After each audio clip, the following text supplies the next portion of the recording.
Hey guys, it's Robin, R Silent Crafts, and welcome to my studio. Today I'm going to show you how to turn a tote bag through a zippered pocket lining.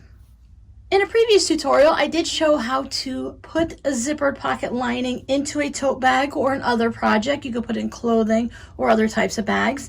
And in a following live stream, I did show you how to turn the bag through the pocket. But since that live stream was over 2 hours long, I had a request to make a short video. So in this video, I'm going to do a condensed version so that you can refer back to this at any time. I have two examples here on two different ways that you could put your pocket, your zipper pocket, into a lining.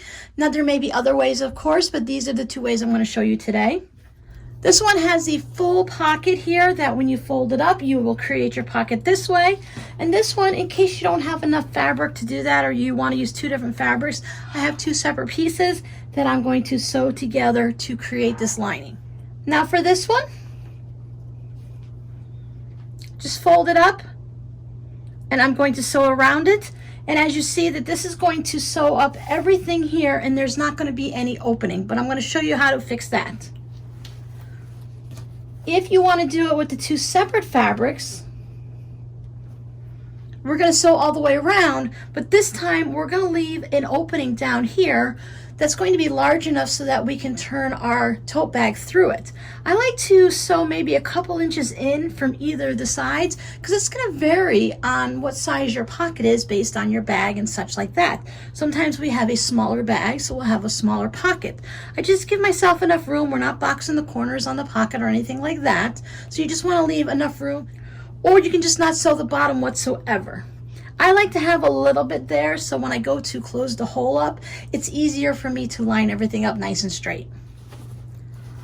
So I have another tote bag that I'm working on, and I just stitched a little bit here and a little bit there, and I left all of this open because my tote bag is quilted. It's going to be a little bit of bulkiness to go through. And I just want to give myself, why struggle just going through this little bit like this when you can go ahead and leave it open like that. Here's an example of if you had two fabrics for your pocket and you stitched around and you left yourself a little space on each side where you actually stitched it. This part is all open.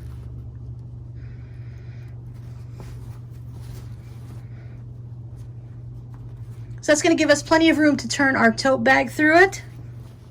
This one is an example if you had just one piece of fabric, a long one that you folded up in half and stitched around it to use for your pocket. What I did, now I know this part is already folded and it's not necessary to stitch it, but the way I'm going to do it, I went ahead and I stitched a little bit on this side and I stitched a little bit on this side. Now, of course, when you're sewing your original pocket, if you do it in a different way so that instead of putting your zipper at the two open ends, if you flip this around and put the zipper at the folded end so the whole bottom would be open, it would be the same process. But since this is the way I've been doing it for a few tote bags, I thought I'd just go ahead and keep doing it my same way because it's super easy to now create this opening. Again, this is one piece of fabric that I folded in half to create my pocket. I have a crease down here. I started stitching just an inch or so in, stitched all the way around the top and stopped there, just like you would if you were making a zipper pouch and you leave the lining open. But mine has a fold in here, so I now have no access to turn my bag through that pocket. I just take my rotary cutter or pair of scissors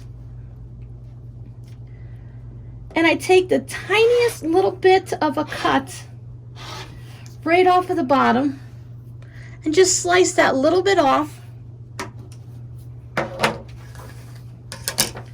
And now I have the same thing as I showed you in the other one. I have an opening in the bottom. I have some stitching on the side so that it's going to be easy for me when I flip everything out and I go to sew this pocket closed. Again, you can just leave it open, do back stitching down here at either side, and that'll be fine also. So your next step would be to go ahead and finish your project however you're doing it and wherever your pocket is. We're going to reference the tote bag. So I have my lining matching my outer. I'm going to put this together and I'm going to stitch all the way around it like I would to finish off my tote. So I went ahead and I stitched all the way around. My lining is stitched all the way around. I didn't leave any openings in the bottom or on the side. Here's my zipper pocket. It's helpful if you remember to open the zipper before you get started, but otherwise you can find the zipper pull right here and then just go ahead and open it up that way.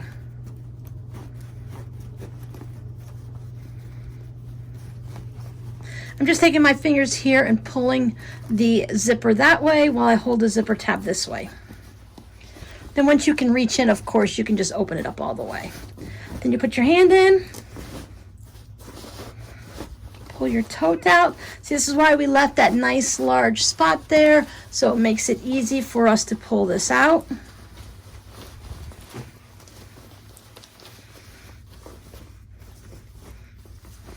So this would be our pocket. Here is our lining all tucked in. Then the next step to finish this off, you just pull your pocket back out. Now the reason I left this little spot sewn is because I can pull these corners out, take it over to my iron, and I can bring these two in to give that a nice good press along, and I can have this long line of stitching right there. If you didn't have these, you would have to tuck these corners in and do your 1/4 inch or 1/2 inch seam allowance, whatever's going to work for you. Put some pins in it as needed. Now you can hand stitch it, but it's going to be in the bottom of your zipper pocket. So I just go ahead and with an 1/8 of an inch top stitching, I just go ahead and I stitch along there. You tuck your pocket in,